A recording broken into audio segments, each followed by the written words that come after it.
I feel absolutely honored to speak in this company, and I also see it as a continuation of a conversation that we're having. You mentioned the institute I work at, and of course I speak at an institute that has a different tradition, but we're working on ways of thinking about these institutional boundaries and whether they make sense now and whether they've ever made sense and how to think them together as well. So what is referred to as Dutch culture and what is referred to the culture of the other. I think our project, and maybe our project here today also, is to find ways of how to think them together. I have to say, like Peter Schieder, I feel a little bit nervous about, or forlorn, you said, about speaking to an audience of museum experts, since I'm not a museum expert. I'm a social and cultural anthropologist, my work is on what could be described as the postcolonial Netherlands. Nevertheless, I hope I can say something useful to you as museum experts as well. What I try to do here today is to present some of my work, and through that work try to think through the concept of citizenship, so to interrogate that concept a little bit.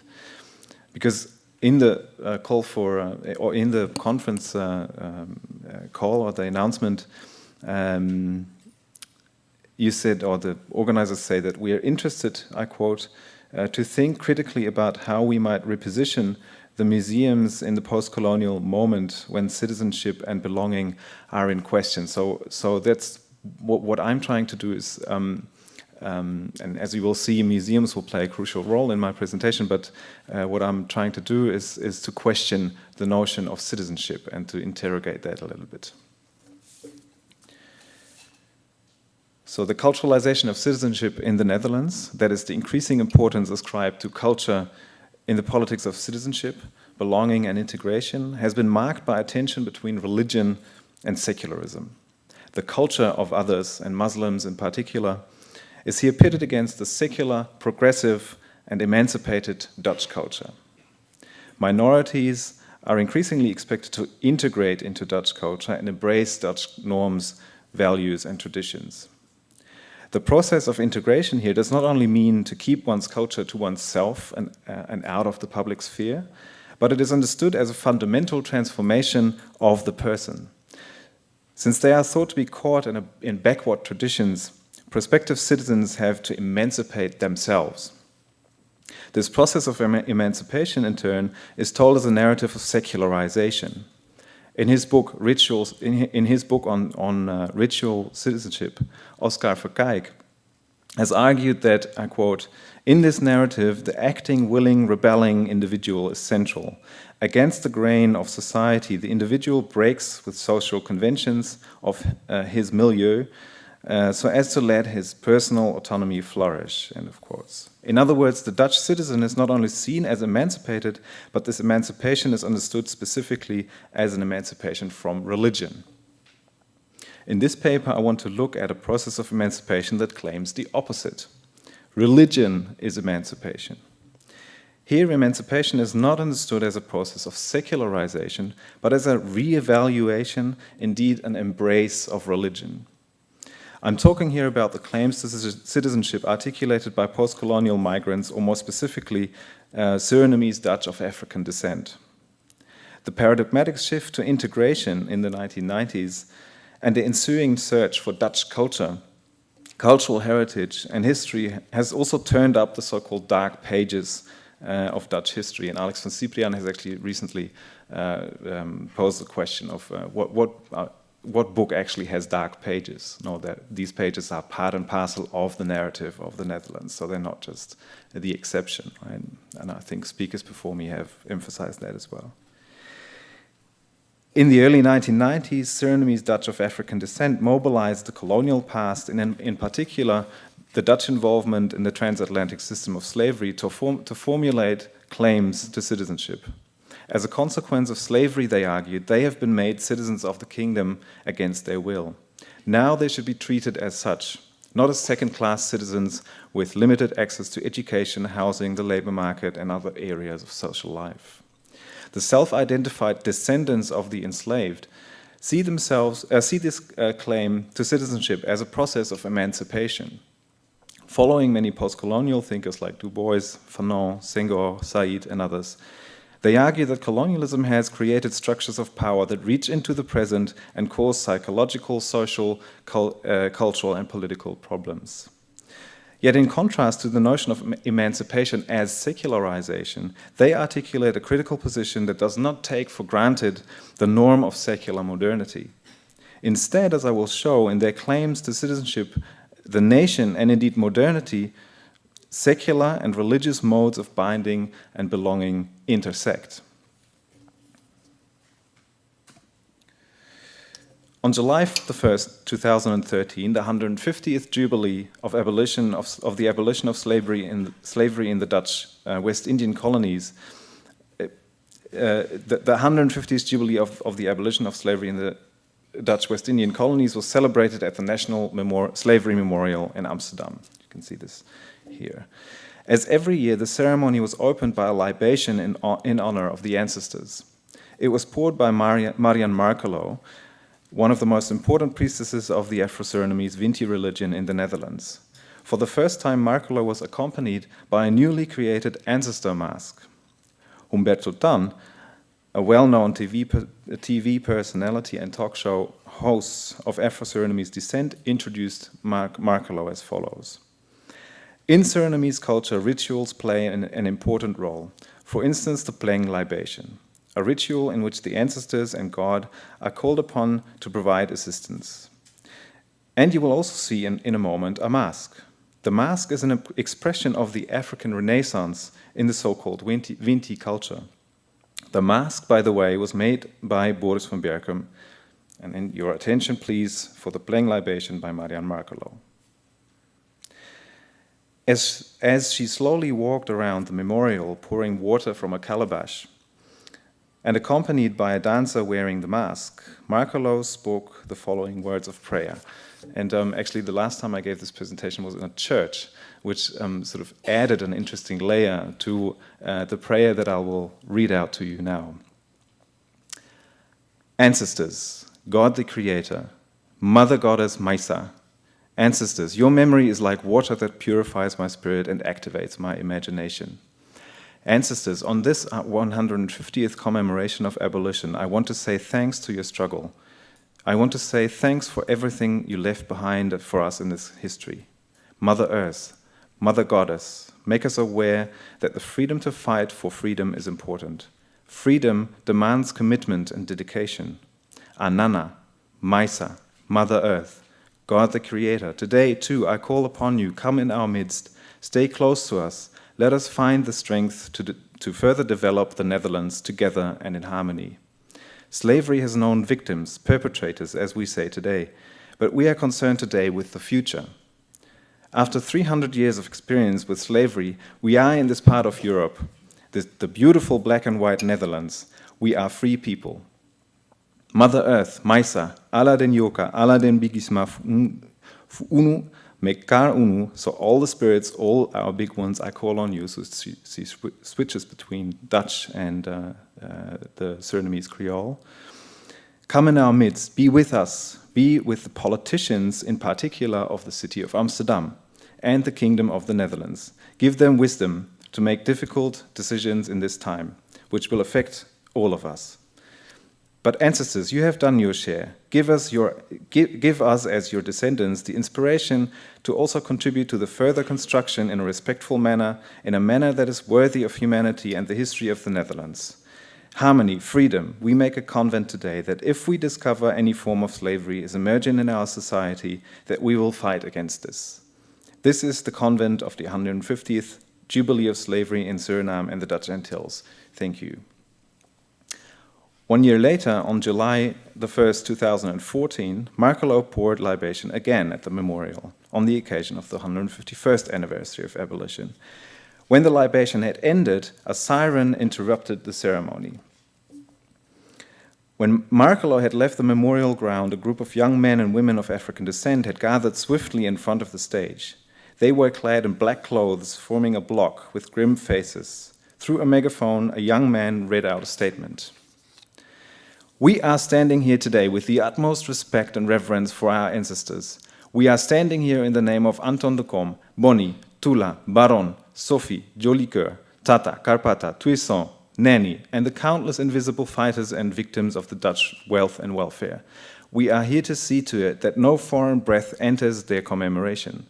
The Secretary Lodewijk Asscher represents the Dutch government, the very government that treats the black community with disrespect, that wants no national commemoration of slavery, that ignores UN contracts, and that does not care about the pain and sorrow of the black community.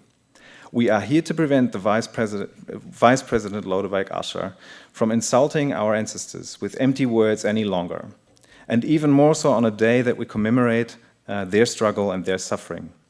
Only a weak people allows such a humiliation. We are not weak.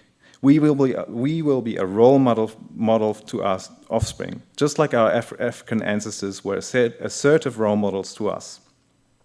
We are fed up with being treated like second-class citizens, and we no longer want to matter only if the Netherlands deems us good enough. It's time to stand up for ourselves. We usher in a new era. We are Dutchmen like any other Dutchman, and we demand to be treated with the same respect." The performances by Markelo and the young activists articulate black citizenship. They address the Dutch state and its formal representatives in a discourse of rights and recognition. In other words, they intervene in what Jürgen Habermas has described as the public sphere. However, they do so not only as secular citizens, but by invoking the sacred, the authority of the ancestors. This intermingling of secular and sacred authority is underlined, or rather embodied, by the presence of the mask. So let me therefore now turn to an ethnography of this object. In 1998, Marianne Markelo received a message from her ancestors. In their message, the ancestors assigned Markelo to bring back the sculptural tradition in the practice of Vinti. The tradition, the ancestors argued, had been lost during the Middle Passage in slavery, and it was now time to restore this tradition in honor. I entered the project in late 2013 when I was asked to act as the project's chronicler. At that point, there was already quite a history to look back upon. 13 years after receiving the ancestral message in 2011, Markelo had made acquaintance with Boris van Berchem, a Dutch artist based in Rotterdam. Van Berchem had just finished a solo exhibition, and you see them both here, at the prestigious Museum Boijmans van Beuningen in Rotterdam.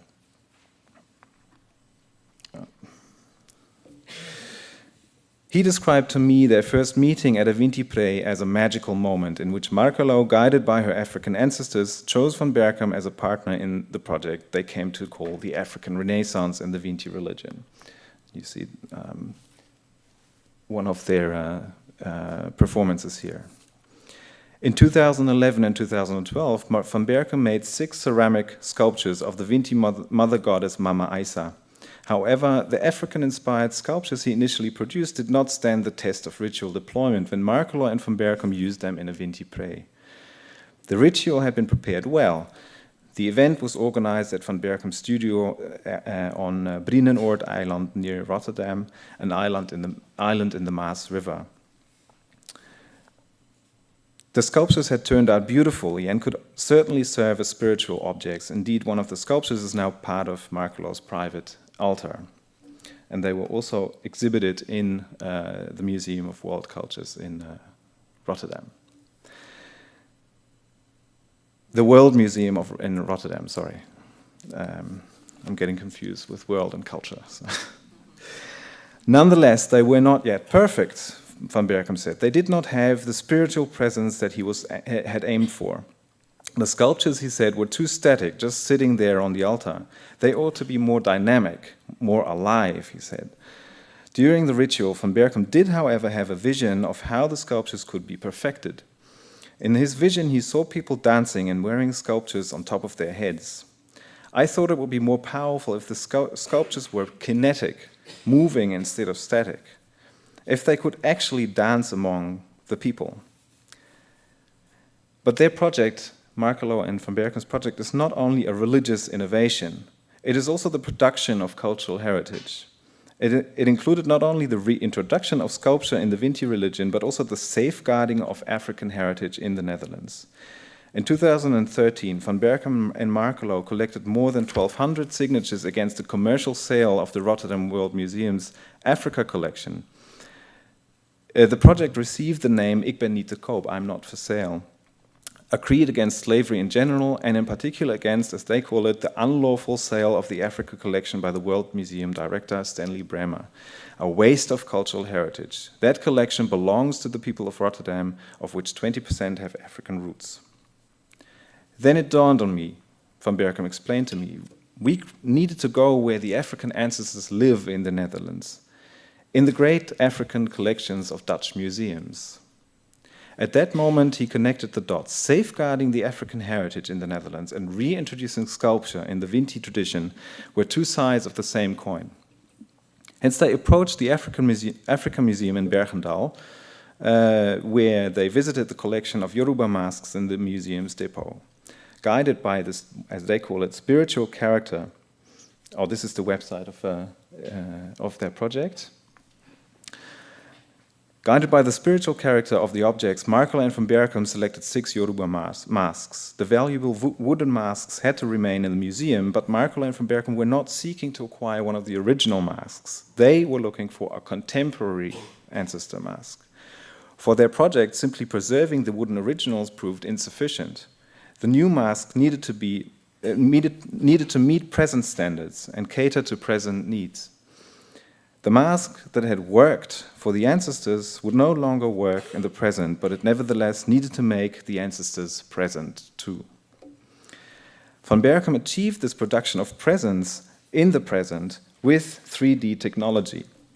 They found 3D Match Europe, whose slogan is "Make your imagination reality," a company that normally produces scans for medical purposes. The company performed a laser scan of the masks using a portable Artec 3D scanner, a device that dissolves a material object into point cloud coordinates, a mass of raw data that digitally defines the shape of the object. The raw data were computer rendered and then milled into polyurethane foam.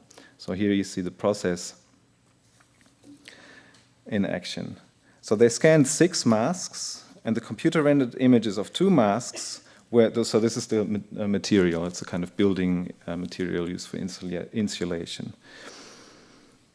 And the computer-rendered images of 2 masks were used to produce one 1.5 meter high dancing mask, the Papa Vinti, 1 meter high sculpture of Mama Isa, and a small Cobra Mask on which I will focus here. And Cobra is the Surinamese Creole word for ancestors. Okay, I'll skip a little bit. The Cobra mask needed to be a sensation. The new mask is considerably larger than the wooden original. What remained of the mask was only its shape. The most striking change is the mask's size. The original model was too small, van Berken said. It would not have provided the kind of presence that we were looking for. Van Berken explained that in an African village you have maybe 30 people, but we were looking for a public of 300 and more, and he added it had to do well on television. Van Berken also radically changed the appearance of the mask. Instead of the original mask's wooden color, he applied transparent polyurethane varnish, through which the light beige color of the polyurethane foam is visible. And then he dressed the mask in blue and white cloth. And these are the colors of the ancestors. As we've already seen, the ancestor mask is also a political icon that intervenes in the debates about belonging, citizenship, and cultural heritage in the Netherlands. So it's a religious icon or a religious object that is sacralized in religious rituals. You see here a Cobra praise or a worship of the ancestors. But it moves also. But it's also a political object that intervenes in debates about belonging, citizenship, and cultural heritage in the Netherlands. In 2013, the mask made its first appearance in the ceremony, as we've already seen. In the audience, and this here it becomes interesting for the museum people, Annemarie de Wild, curator at the Amsterdam Museum, was also in the audience, and she immediately resolved to acquire the mask for the museum's permanent collection, because as she argued, not only did the mask refer to the history of the city, since it had been present at this historic event, it had now itself become part of that history and thus part of the cultural heritage of the city. The mask is now part of the museum's collection, and here you see it dressed in the exhibition. But it also remains a religious object that is used in Vinti rituals. It is an object that moves in and out of the museum, and thus also between the realms of cultural heritage, religion, and art. The mask thus embodies the intersecting processes of heritagization and sacralization. It is a political object because, as cultural heritage, it symbolizes, if not embodies, a complex diasporic identity that is both in and out of the nation.